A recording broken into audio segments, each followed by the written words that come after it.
evening. Good evening. Good evening. Welcome to another Monday night.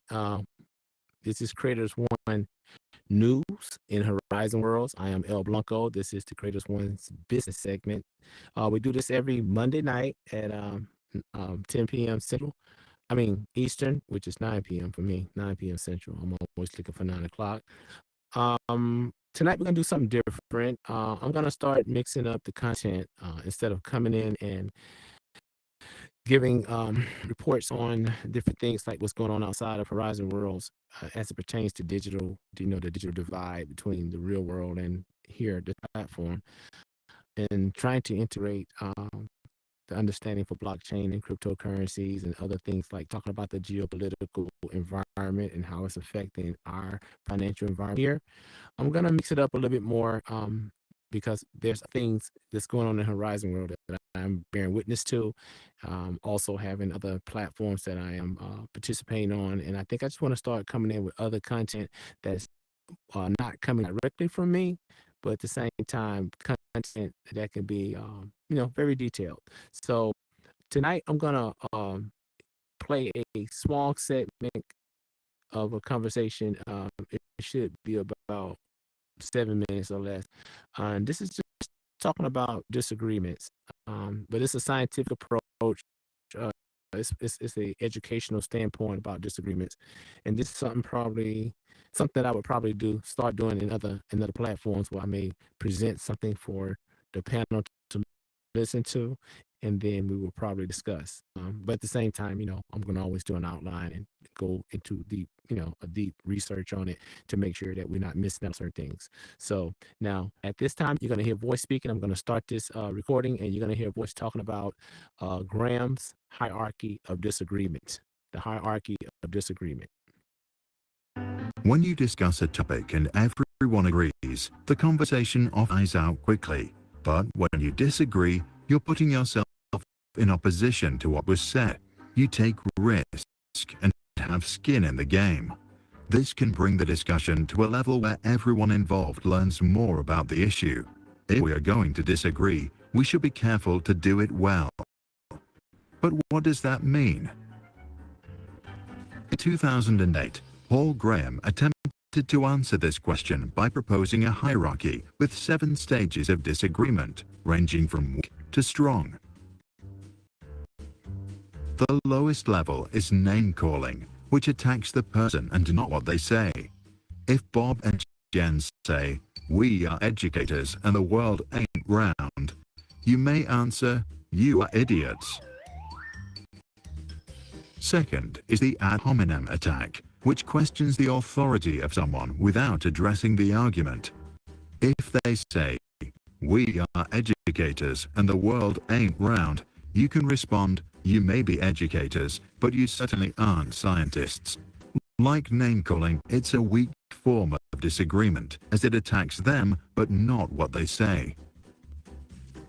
Third is responding to tone, meaning to criticize the style of language rather than its content.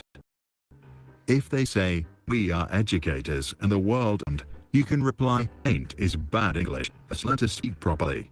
It is a weak form of disagreement, as you object the tone and not the content. You're still not saying much. Fourth is contradiction. Now we get response to what was said, rather than by whom or how. If they say, "We are educators and the world ain't round," you can retort, "It is round." Contradiction can have weight, because sometimes seeing the opposing case stated explicitly is enough to get the point across, but this is not always the case. The counter-argument is a contradiction with reasoning and the form of convincing disagreement. If they say, "We are educators and the world ain't round," you can answer, "I'm a scientist and it isn't flat either. In fact, from space it looks pretty round." When aimed squarely at the original argument, it can be convincing, but often two people who are arguing passionately about something are actually talking about two different things. The refutation is a form of disagreement. Prior to this level, you have been unclear, or in worst case, deliberately dishonest. If they say, we are educators and the world ain't round, you can refute the central point as such. Your statement that the Earth is not round is technically right, the Earth being closer to an ellipsoid. But by only sharing what the Earth is not, without adding any clarification, you lead people to believe whatever fits best with their own convictions, provided it is not that the Earth is round. Assuming educators are meant to help people understand better, this is in direct contradiction with the idea of you being an educator, and thus makes your statement an oxymoron. Graham stated that there are three main benefits of knowing forms of disagreement. It helps us to evaluate what we read, see, and hear. In particular, it helps us spot intellectually dishonest arguments from speakers who use words eloquently. It makes conversations richer because participants focus on the actual point. It makes us happier. Lower levels of disagreement attack the person, which is mean. Higher levels of disagreement attack the idea, which is easier to accept and assimilate.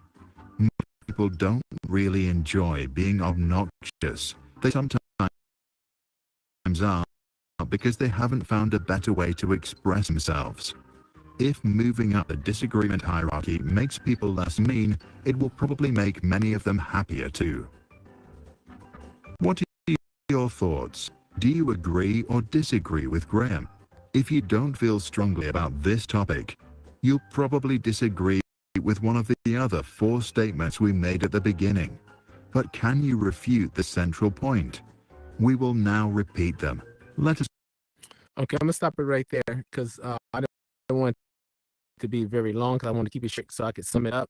So basically, as this is under the study of a person called Graham. So when you're in college or if in any kind of date, Graham is always going to come up teaching you about how to disagree and these techniques and these forms of disagreement, right? So it's almost like when if you want to learn how to run an organization where you have the Robert Rules of Order when you have your meetings. If you could follow the Robert Rules of Order, you can have a strong meeting every time and you can knock every object out and your company can be very successful in doing implementation. Well, in this manner, Graham told you about these seven techniques of disagreement, and they told you about the weak ones up to the strongest ones and why. And what I see a lot of in here in Horizon, a lot of people don't know how to formulate an argument.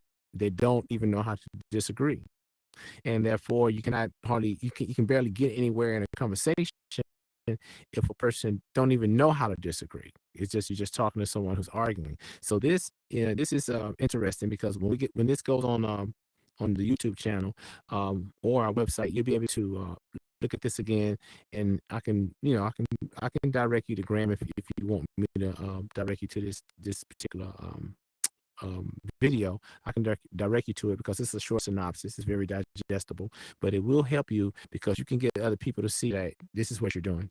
You're attacking me because you don't have argument, right? Or you're just disagreeing. You don't have a basis for disagreeing. So what's your counter argument? Because you didn't give a counter argument. Most people pretty much they deflect to a feeling, but they don't have a real argument. And so if you're going to disagree, you need to know how to disagree so that you can have a premise and a foundation to stand on for your disagreement, or your disagreement really matters, just an opinion. So hopefully I'll be bringing other content like this. I'm going to try to take the time to find this type of content, some very constructive content, just to include with the news, to bring more useful content that we could build ourselves individually, build ourselves with collectively. So thank you again for tuning in to Creators One News. I am El Blanco. This is Creators One Business. Thank you.